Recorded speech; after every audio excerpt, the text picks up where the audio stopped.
நகரத்தில் தான் பாதுகாப்பு இருக்கிறது, திட்டமிடுதல் இருக்கிறது, மகிழ்ச்சி இருக்கிறது என்றெல்லாம் சொல்லி இருக்கிறார்கள்.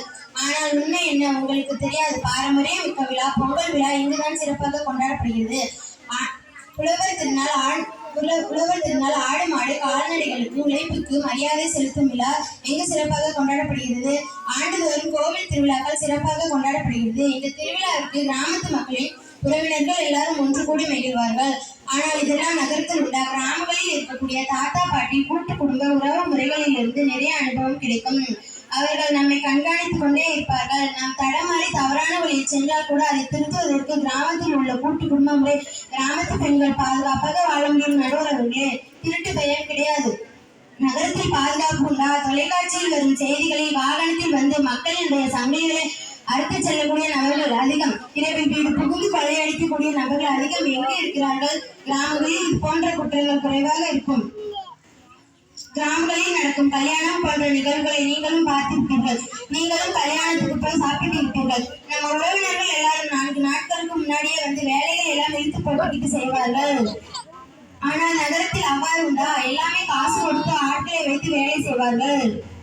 நம்ம கிராமத்தில் எதிர்பாராமல் ஒரு விபத்து நடந்துவிட்டால் உதவி செய்ய ஆட்கள் உடனே ஓடி வருவார்கள். ஆனால் நகரத்தில் யாரை அவரை எனக்கும் அதுக்கும் சம்பந்தமே இல்லை அப்படி என்று சொல்லி அவர்கள் பாட்டுக்கு அவருடைய வேலையை மட்டும் பார்த்துட்டு போயிடுவாங்க. நம்ம கிராமத்துல நம்ம வீட்டுல இருக்கிற பாட்டி என்ன செய்வாங்கன்னா, மாசத்துல ஒரு நாள் எண்ணெய் தேய்ச்சி குளிக்கணும்னு கட்டாயப்படுத்துவாங்க. அப்பதான் நம்ம உடல் சூடு தனி. சீர்காயை அரைத்து போட்டு தேய்த்து குளிக்க கட்டாயப்படுத்துவார்கள். எல்லா பெண்களும் கிராமத்துல எல்லா பெண்களும் ஏதாவது ஒரு வேலை செய்தே கொண்டே இருப்பார்கள். அவர்கள் உடல் நலத்தில் எந்த பிரச்சனையும் வருவதில்லை. உடல் ஆரோக்கியம் கிடைக்கிறது. அதனால் கிராம வாழ்க்கையை சிறந்தது என்று சொல்லி உரையை நிறைவு செய்கிறேன். நீங்களும் கிராம வாழ்க்கையை சிறந்தது என்று தீர்ப்பு வழங்குமாறு கேட்டுக்கொள்கிறேன். நன்றி.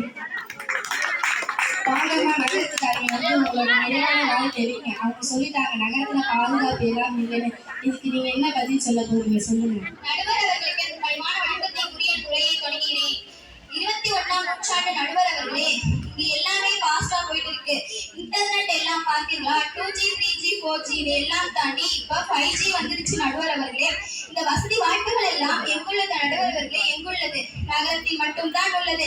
இதை வைத்துத்தான் பல்வேறு தொழில்துறைகள் முன்னேறுகிறது. இன்டர்நெட் இல்லாமல் இந்த உலகில் எதுவும் கிடையாது. ஆபரேஷன் கூட அமெரிக்காவில் இருந்து ஒரு டாக்டர் சொல்ல இங்க ஆபரேஷன் பண்ண முடியும். மனித டாக்டர் மட்டுமல்ல, ரோபோக்கள் பண்ற மாதிரி வந்துருச்சு. நடுவர் அவர்களே, உணவு தயாரிப்பதை பற்றி பார்த்தோம். ஆனால் அறிவியல் வளர்ச்சியால் இன்று மக்கள் தொகை ஏற்ற நவீன விவசாயம் செய்வதற்காக ஆராய்ச்சிகள் அதிகம் நகரத்தில் தான் உள்ளனர். கண்தானம் செய்வோர் அது உற்பத்தி செய்யப்பட்ட உணவுப் பொருட்களை பதப்படுத்தக்கூடிய தொழிற்சாலைகள் அதிகம் நகரத்தில் தான் உள்ளனர். அது மட்டுமல்லாமல் கடலில் இருந்து மீன்கள் உணவுக்காக பிடிக்கப்படும் போது அதனையும் பதப்படுத்தி ஏற்றுமதி செய்வதற்கான வாய்ப்புகளும் இங்குதான் உள்ளது. இன்னொரு முக்கியமான விஷயம் என்று பார்த்தீர்கள், மக்களுக்கு நன்மை செய்யக்கூடியவர்கள் அதிகம் நகரத்தில் தான் உள்ளனர். கண்தானம் செய்பவர்கள், ரத்த தானம் செய்பவர்கள் எங்கு அதிகமாக உள்ளனர்? படித்த மக்களிடையே மிகவும் விழிப்புணர்வும் காணப்படுகிறது. கிராமத்து மக்களுக்கு அதை பற்றி ஒரு மூட நம்பிக்கை. இறந்தவர்களின் உடலை அப்படியே புதைக்க வேண்டும் என்ற எண்ணம் அவர்களுக்கு இல்லை. ஆனால் நகரத்தில் அவ்வாறு